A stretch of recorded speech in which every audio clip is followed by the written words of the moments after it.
Hello everyone, welcome to ilustraca.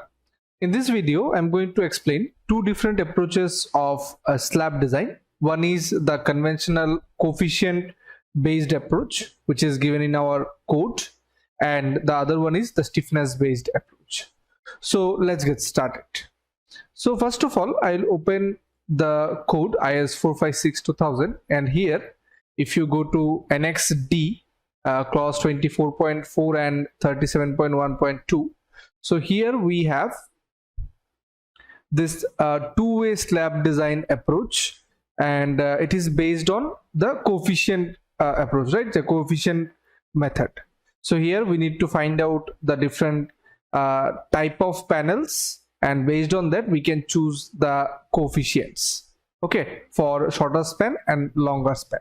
So in that case, the very fundamental of finding a two-way slab or two-way span is what we have learned from the very initial stages of our I can say slab design learning. So it was that if we have the Ly by Lx is less than 2, so in that case we'll be considering the slab panel as two-way slab panel.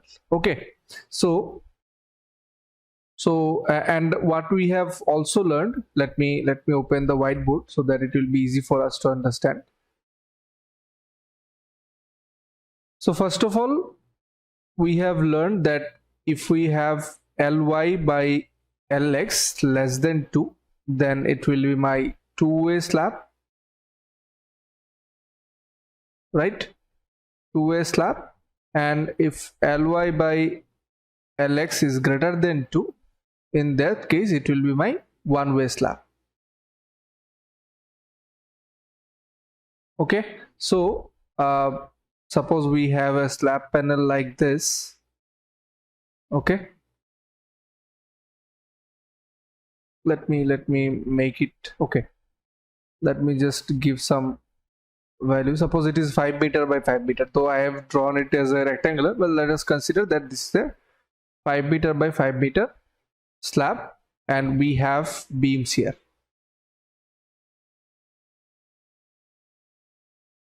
Okay, we have beams here like this.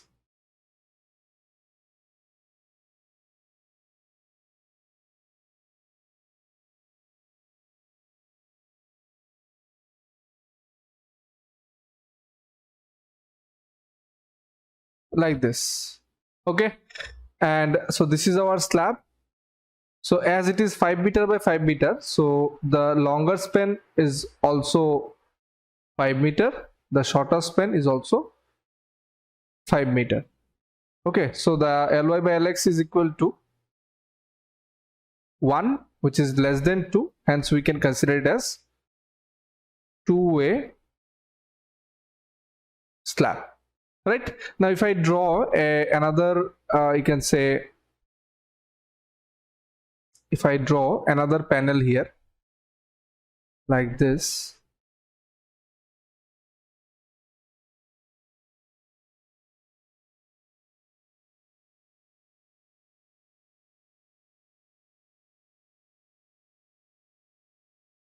okay, and suppose I am considering this also as 5 meter by 5 meter,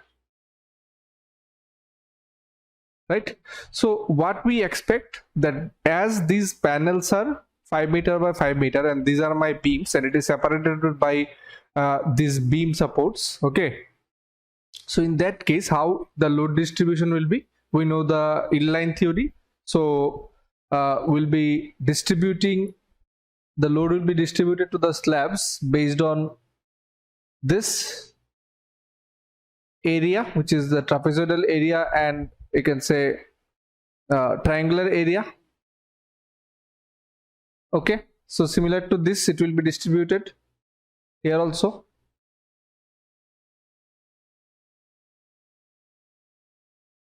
I could have made the panel in a different dimension, maybe a different dimension of 5 by 3. So how much it will be? 5 by 3, 1 point something it will be. So it will be let me make it 3 meter by 5 meter. It will be better, I guess. Okay, let me make it 3 meter by 5 meter. Okay, so if it is 3 meter by 5 meter, in that case, what will be the Ly by Lx? So let me just remove all this. So the Ly by Lx will be 5 meter by 3 meter. So how much it will be? 1.66. Okay, so it is less than 2, hence we can say that this is two-way slab panel. Okay, so we expect that the load will be distributed in this way.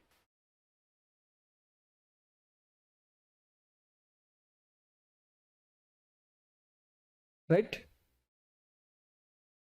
And if we have any one-way slab, so suppose we have a one-way slab like this, so in that case the load will be distributed in this way. Now my question is, do we really get this behavior in our real scenario? Okay, so for this, what I have done, I have created few example models in our software, which is ETABS. Okay, so let me take you to one model here. Here you can see I have drawn a slab panel of 200 mm thickness. Okay, and I have fixed this ends actually, and here I have provided two beams. Okay, and I have taken 3 cases. Okay, now what are the difference between these 3 cases? This is case 1, case 2, and case 3. Now what are the differences between these 3 cases? Here in the case 1, if you follow or if you see this beam sizes, here both the beams I kept 300 by 500, and in case of the case 2, what I have done, one beam I have kept a higher size, which is 300 by 1000, a 1 meter deep beam. Obviously practically it is not possible to provide like a beam like this, and another beam I have kept 300 by 500, which is a smaller size as previous. And in the third case, I have kept both the beams as 300 by 1000, 300 by 1000. Okay, now we will be observing the behavior in all the 3 cases. Okay, and we will try to correlate this with our code. So first of all, it is already analyzed, so let me go to here, display shell stresses, and suppose for the superimposed dead load which is assigned on these slabs, I want to see the moment. So, and I also want to see the deflected shape, so I'll click on apply. Okay, now if I just go to 3D view, and let me turn on this extruded view also, so that we can see the beams. So now let us discuss the case 1 first. Here in case 1, if you see, we have provided 2 beams here in between, which is of 300 by 500, right? These beams we have provided is are of 300 by 500 beams. It is also of 300 by 500 beam. So in this case, what we'll be expecting? We'll be expecting that based on the Ly by Lx ratio, what we can you can say see that this can be a one-way slab, and we'll be getting the load distribution in this way actually. Here also this way.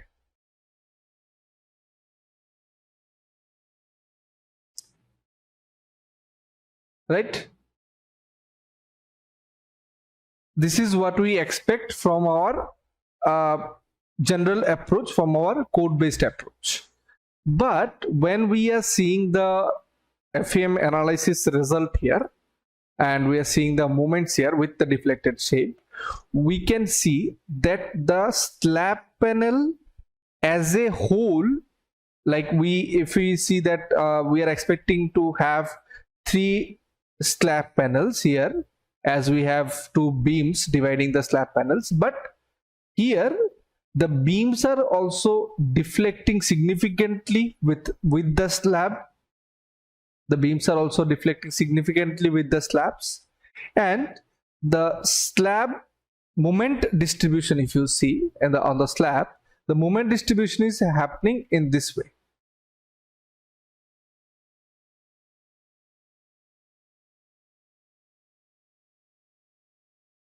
So this whole panel is acting as a single slab or single slab panel.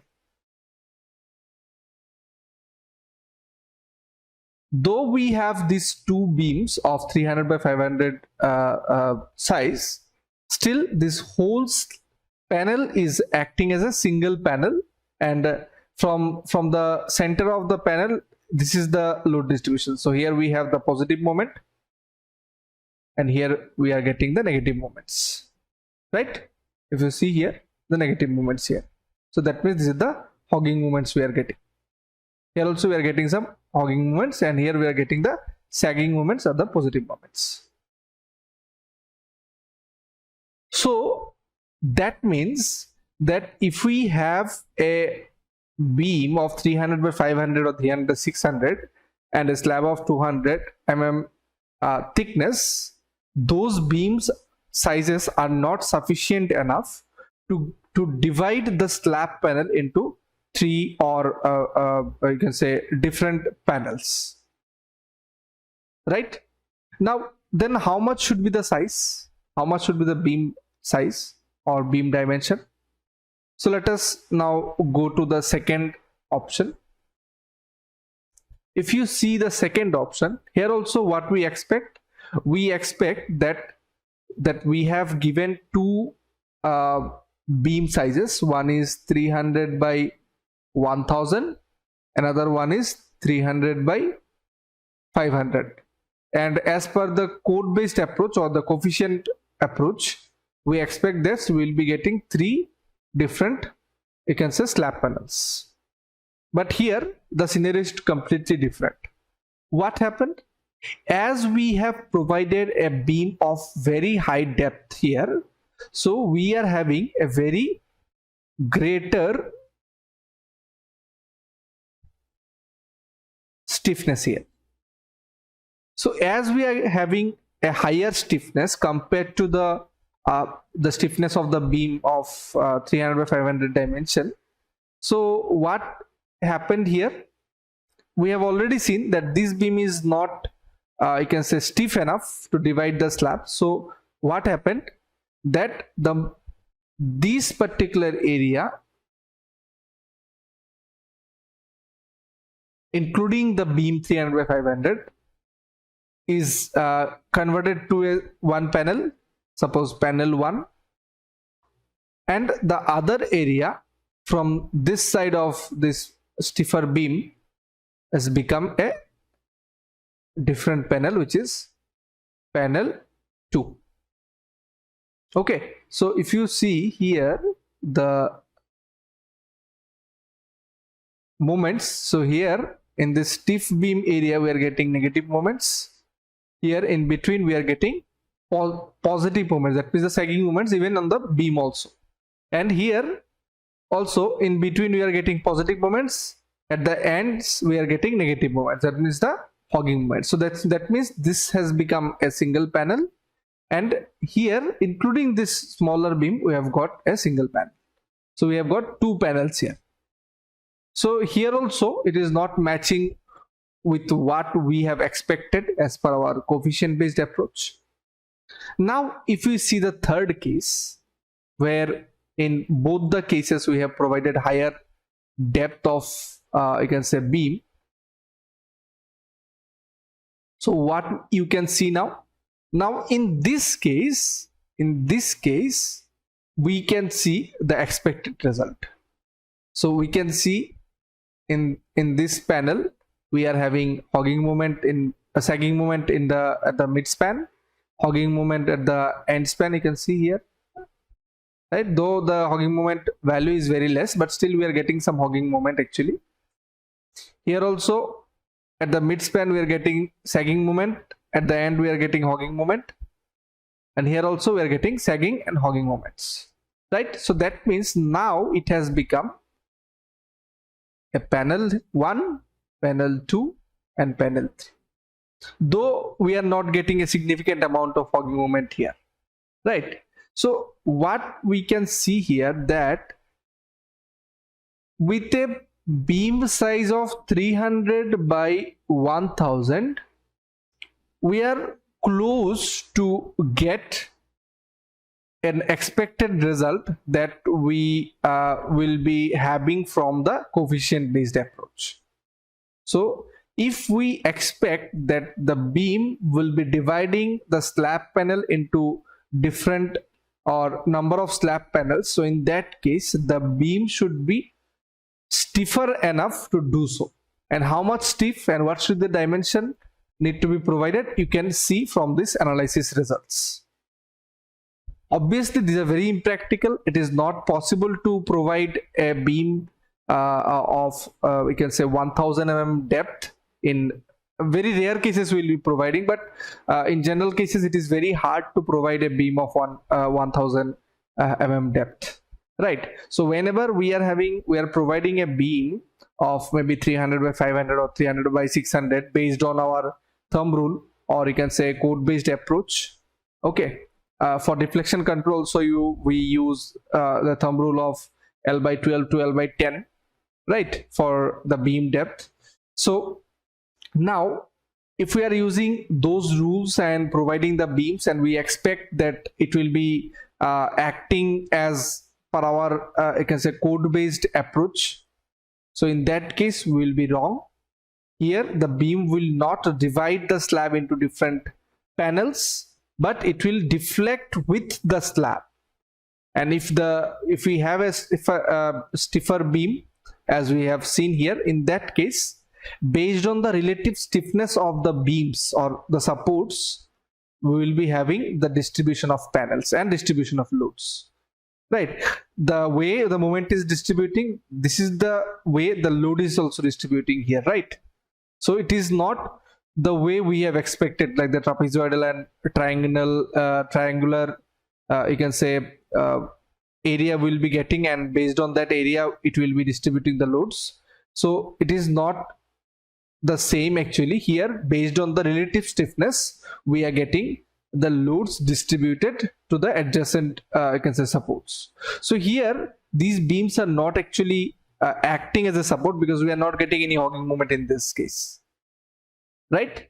But when we have this stiffer beam, in this case we are getting some amount of, you can say, hogging moment. Maybe we need to increase much higher, or we need to provide much higher depth to get the exact result for that, right?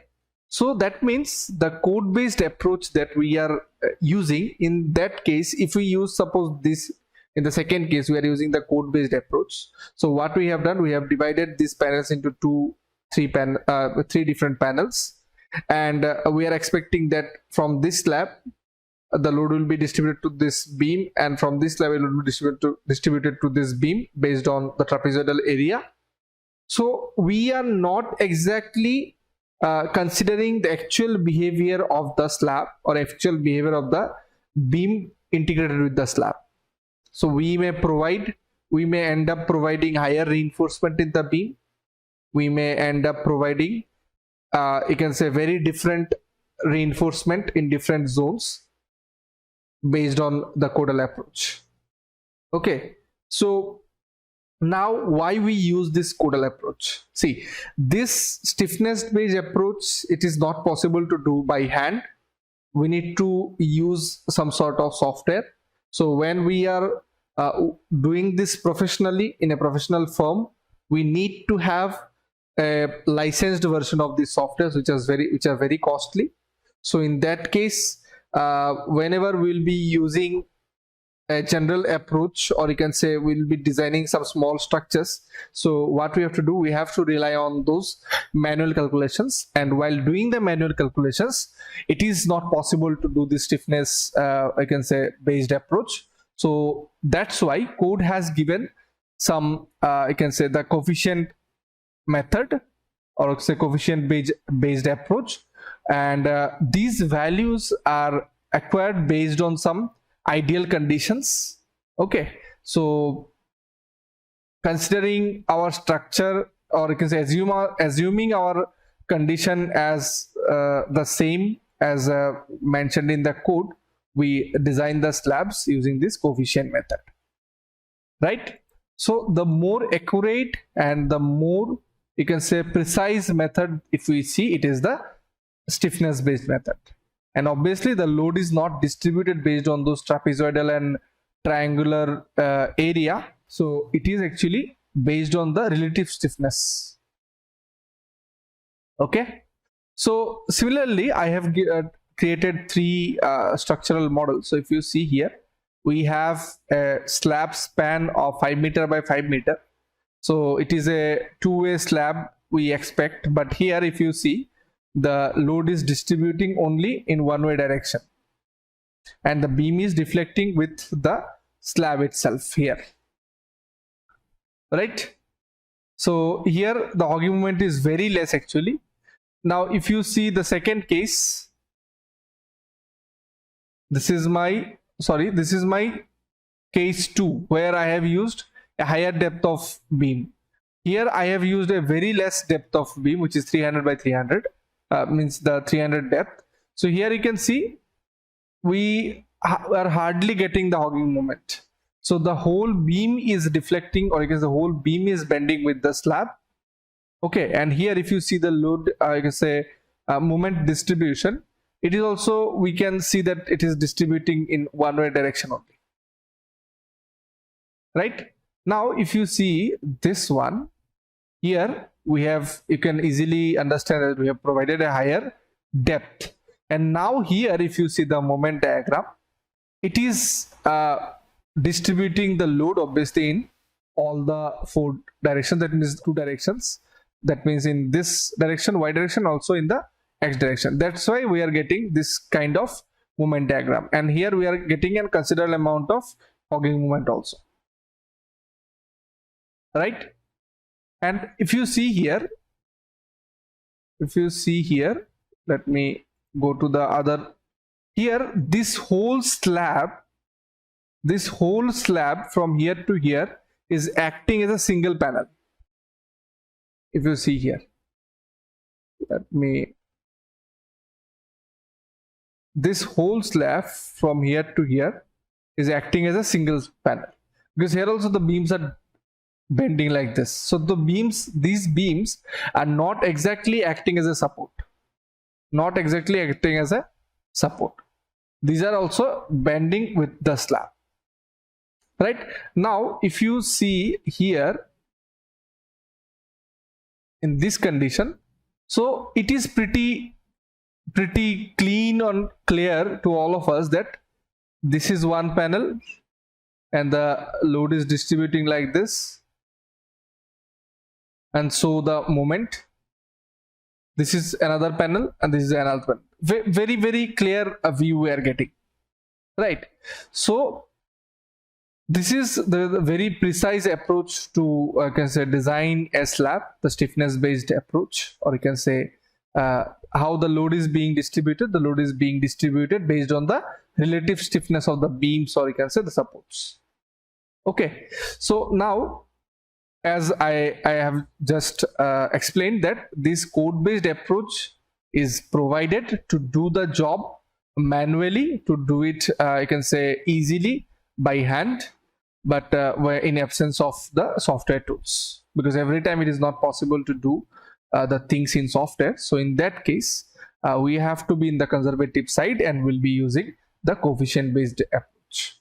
So I hope you have liked this video, and if you have any doubt, you can always put it in the comment box and I'll try to answer that based as per my knowledge. So I will end this video here.